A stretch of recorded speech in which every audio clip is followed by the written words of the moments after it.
औज़ुबिल्लाहिमिनश्शैतानिर्रजीम बिस्मिल्लाहिर्रहमानिर्रहीम अल्लाहुम्मा सल्लि अला मुहम्मदिन व अला आलि मुहम्मद कमा सल्लैता अला इब्राहीम व अला आलि इब्राहीम इन्नका हमीदुम मजीद अल्लाहुम्मा बारिक अला मुहम्मदिन व अला आलि मुहम्मद कमा बारकता अला इब्राहीम व अला आलि इब्राहीम इन्नका हमीदुम मजीद। अस्सलाम वालेकुम everyone, I hope you all fine, आप लोग ठीक ठाक होंगे।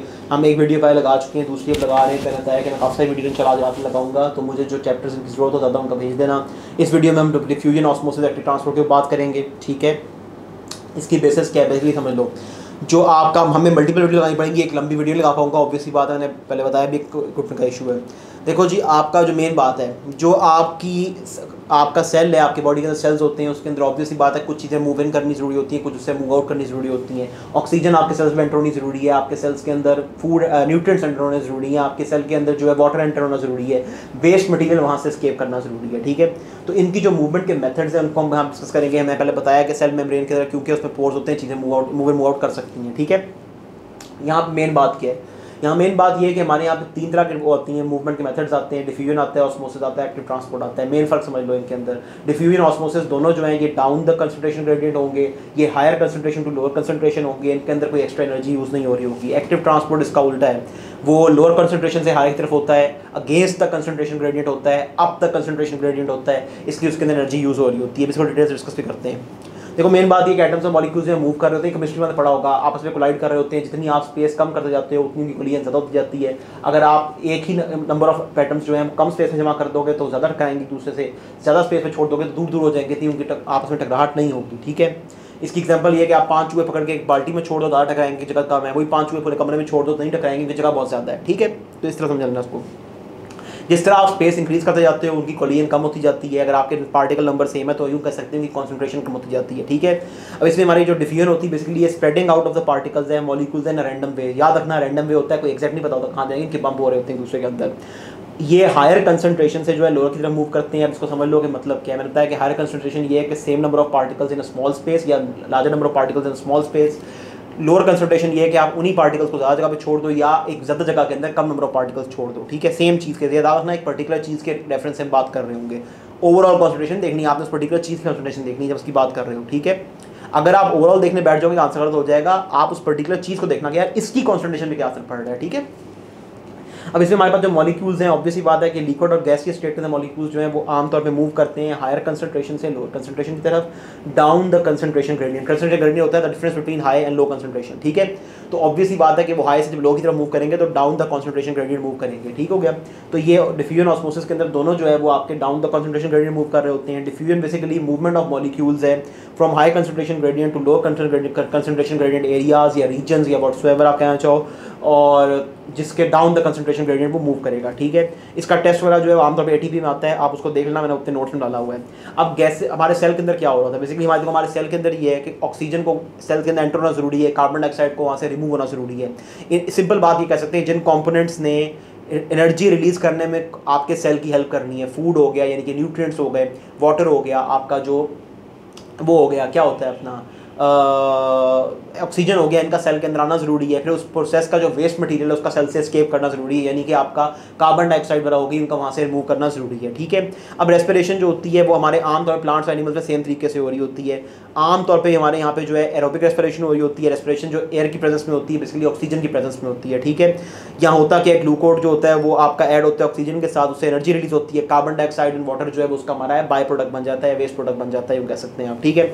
अब एरोबिक रेस्पिरेशन के लिए ऑब्वियसली बात है आपको कंसिस्टेंटली ऑक्सीजन की जरूरत है, क्योंकि ऑक्सीजन यूज अप हो रही होती है। तो आपकी जो ऑक्सीजन है वो आपके सेल में डिफ्यूजन सेंटर होती है। अब कैसे होती है समझो, हमारे सेल के अंदर क्योंकि ऑक्सीजन लगातार यूज हो रही है तो उसके अंदर ऑक्सीजन के पार्टिकल्स कम हो रहे हैं, ऑक्सीजन की जो कंसंट्रेशन है कम हो रही है ऑक्सीजन पार्टिकल्स की। वैसे जो भी हो उसमें हम सिर्फ पर्टिकुलर पार्टिकल की बात कर रहे हैं। कंपैरेटिवली जो हमारे उसके बाहर जो वो है रेड ब्लड सेल्स हैं उसके इर्द गिर्द, हमारे सेल के इर्द गिर्द जो उसको वहाँ पे ऑक्सीजन प्रोवाइड करने आए हैं, उनके अंदर भरी ही सिर्फ ऑक्सीजन हुई है हीमोग्लोबिन के साथ। तो इसका मतलब ये है कि रेड ब्लड सेल्स के अंदर ऑक्सीजन की जो कॉन्सेंट्रेशन है ज़्यादा है, कम एरिया के अंदर ज़्यादा पार्टिकल्स हैं।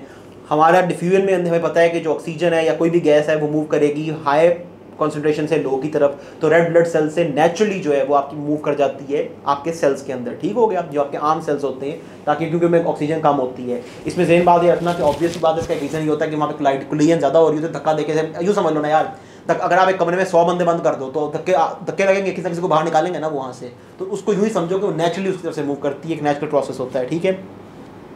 अच्छा, ऑटोमेटिकली होगा, इसमें हमारे सेल्स को कुछ खास नहीं करना पड़ता, उसको इस चीज़ को हैपन करने के लिए कोई उनकी एनर्जी नहीं लग रही होती है, ठीक है।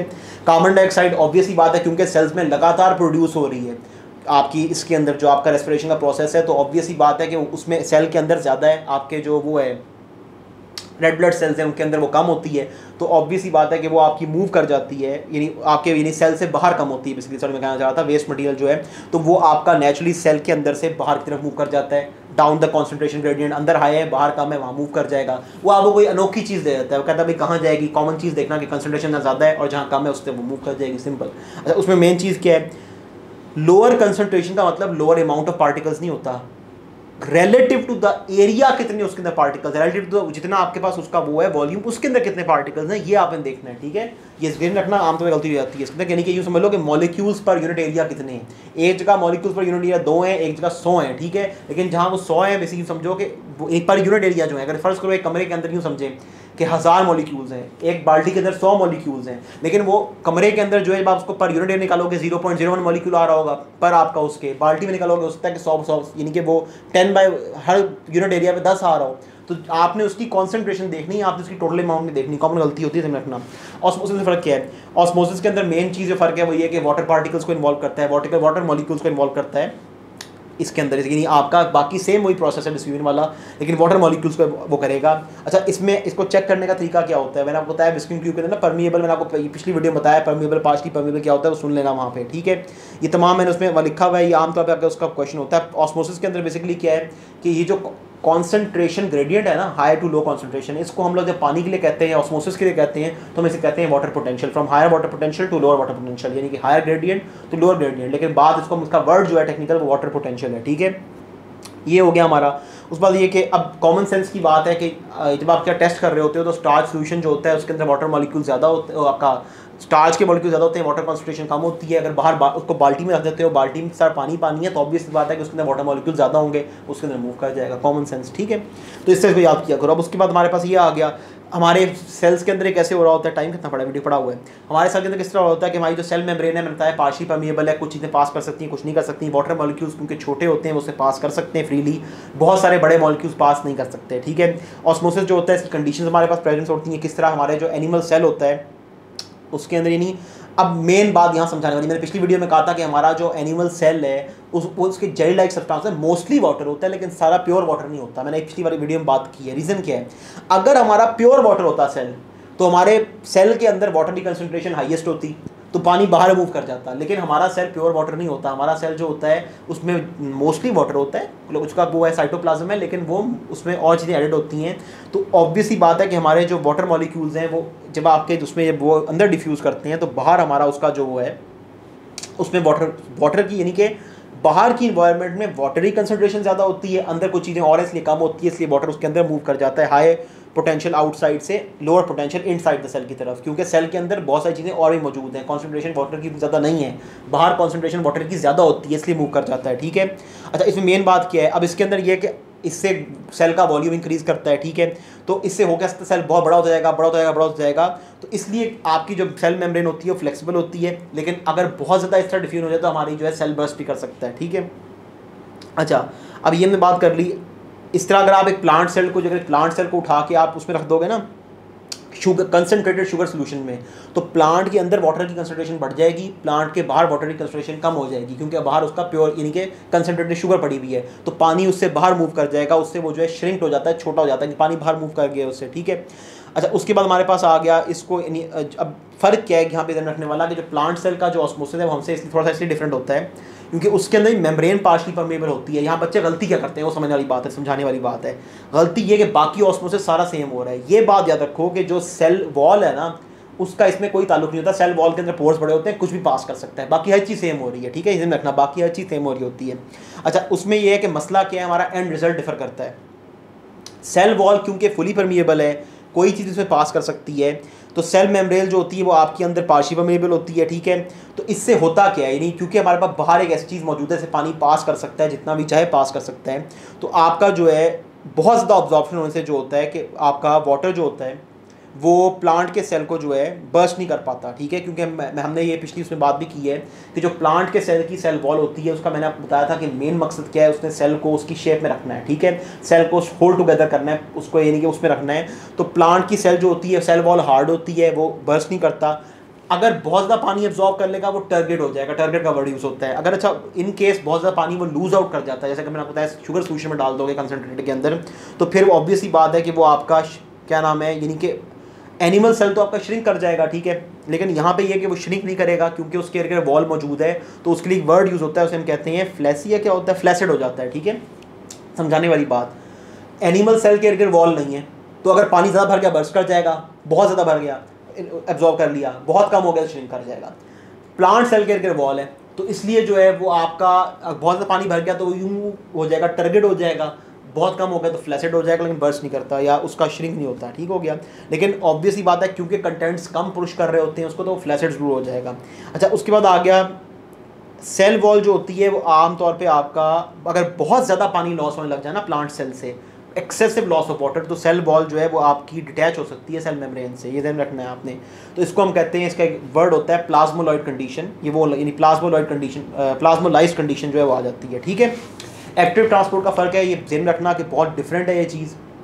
इसका रीज़न क्या है, एक्टिव ट्रांसपोर्ट के अंदर एनर्जी यूज़ होती है, आपके सेल्स जो होते हैं बेसिकली, यानी यूँ समझो कि डिफ्यूजन ऑस्मोसिस के अंदर जो है उनको कुछ खुद नहीं करना पड़ रहा, वो नेचुरली प्रोसेस है हायर टू लोअर कंसंट्रेशन वाला। लेकिन जब आप एक्टिव ट्रांसपोर्ट की बात करोगे तो वहाँ पे क्योंकि आपके सेल्स को अगेंस्ट द ग्रेडियंट जाना पड़ता है, इसलिए उस up the concentration gradient against the gradient जाना पड़ेगा, तो इसलिए उनको एनर्जी एक्सर्ट करनी पड़ती है, ठीक है। ये नेचुरली नहीं होता। इसकी एग्जांपल क्या है, रूट हेयर सेल की मैंने पहले बात की थी, उसमें मेन बात क्या है, देखो रूट हेयर सेल जहाँ मौजूद है ना, उनके अंदर ऑब्वियस ही बात है कि जो बाहर मिनरल्स हैं या बाहर से जो चीज़ें वो एब्जॉर्ब करना चाह रहे हैं, जैसे नाइट्रेट होता है, वो बेसिकली जो है आपका रूट हेयर सेल के अंदर उसकी कंसंट्रेशन ज़्यादा हो जाती है, क्योंकि ऑब्वियसली बात है वो सिर्फ नाइट्रेट वाला, सिर्फ वो न्यूट्रिएंट्स एब्जॉर्ब कर रहा है। जो प्लांट की रूट्स हैं उसके इर्द जो पूरा सोल्यूशन है उसमें बहुत सारी चीज़ें मिली हुई हैं, उसमें नाइट्रेट की, मैग्नीशियम वगैरह की कंसंट्रेशन इतनी ज़्यादा नहीं होती। जब प्लांट का रूट सेल उसको एब्जॉर्ब करता है, ठीक है, तो अब उसके अंदर ऑब्वियस ही बात है उसकी कंसंट्रेशन ज़्यादा होती है, क्योंकि वो सिर्फ वही चीज़ें एब्जॉर्ब कर रहा होता है। बाहर कंसंट्रेशन बेशक टोटल अमाउंट ज़्यादा होती है बाहर, लेकिन उसकी कंसंट्रेशन बाहर कम होती है। अब ऑब्वियस बात है अगर नेचुरल फिनोमिनन पे जाएं तो इसको तो प्लांट रूट सेल से इन चीज़ों को बाहर मूव कर जाना चाहिए, क्योंकि अंदर कंसंट्रेशन ज़्यादा है बाहर कम है, इसलिए यहाँ पे जो है वो यूज़ होती है, क्योंकि नाइट्रेट्स की बाहर कंसंट्रेशन कम हो जाती है और आपकी रूट सेल्स के अंदर उसकी कंसंट्रेशन ज़्यादा होती है। टोटल अमाउंट की बात नहीं कर रहा, कंसंट्रेशन की बात कर रहा हूँ, ठीक है। तो इसलिए वो बाहर मूव ना करें नेचुरल प्रोसेस के अंदर, डिफ्यूजन से आपके ऑस्मोसिस, इन डिफ्यूजन से वो बाहर मूव ना करें। उसके लिए होता है कि रूट हेयर सेल जो होते हैं वो एक्टिव ट्रांसपोर्ट पर रिलाई करते हैं, यहाँ एनर्जी कंज्यूम होती है, ठीक है, ये नेचुरल प्रोसेस नहीं होता। इसके अंदर मॉलिक्यूल्स एंड सब्सटेंसेस जो होते हैं वो अगेंस्ट द कॉन्सेंट्रेशन ग्रेडियंट, यानी लो कॉन्सेंट्रेशन ग्रेडियंट से हाई कॉन्सेंट्रेशन ग्रेडियंट तक मूव करते हैं, ठीक है। और इसमें जो होता है सेल को एनर्जी यूज़ करनी पड़ती है एक्टिव ट्रांसपोर्ट के लिए। एनिमल सेल्स के अंदर जो होता है, हमारी जो एलिमेंट्री कैनाल होती है उसके अंदर जो है आपका, ये मैंने शहबाजरी वाला काम तो नहीं कर दिया एलिमेंट्री कैनाल वाला, जिससे कहा था my heart and my brain, खैर समझाने वाली बात कहती है, वो इग्नोर करना जस्ट। एलिमेंट्री कैनाल के अंदर ऑब्वियस बात है ग्लूकोज जो होता है वो लो कंसंट्रेशन में होता है, जो हमारे वहाँ पे ब्लड स्ट्रीम होती है उसके अंदर, क्योंकि वो बार बार ग्लूकोज को एब्जॉर्ब कर रही होती है, उसमें ग्लूकोज हाई कंसंट्रेशन में होता है। तो अगर वहाँ पे आप डिफ्यूजन में जाओगे तो फिर तो ये होना चाहिए ना कि हमारे पेट के अंदर, यानी कि वापस हमारे खाने के अंदर जो है हमारी बॉडी से ग्लूकोज निकल रहा हो, क्योंकि उसमें कंसंट्रेशन ग्लूकोज ज़्यादा है, एलिमेंट्री कैनाल में उसकी जो कंसंट्रेशन है वो कम है। इसलिए इस तरह इसलिए नहीं होता कि वहाँ हम एनर्जी यूज़ करते हैं ताकि हम एक्टिव ट्रांसपोर्ट कर सकें, उसको अगेंस्ट द ग्रेडियंट मूव करवा सकें। इस तरह जो आपका रूट हेयर की हमने बात कर ली है। अच्छा, रूट हेयर के अंदर जो होता है एक स्पेशल प्रोटीन होता है, ट्रांसपोर्टर सेल्स कहते हैं उनको, ठीक है, प्रोटीन सेल्स कहते हैं। ये जो होता है ये नाइट्रेट सॉइल से पिक करते हैं, यानी ये जो होते हैं आपके ट्रांसपोर्टर सेल्स, ये यूज़ करते हैं आपकी एनर्जी को एक्टिव ट्रांसपोर्ट के। इस वीडियो को लगाते हैं, फिर अगली बनाते हैं इंशाल्लाह। मैंने बीच में डॉक्टर के पास जाना है, मुझे उन चैप्टर्स बताओ जिनकी बहुत ज़्यादा ज़रूरत है। बहुत शुक्रिया।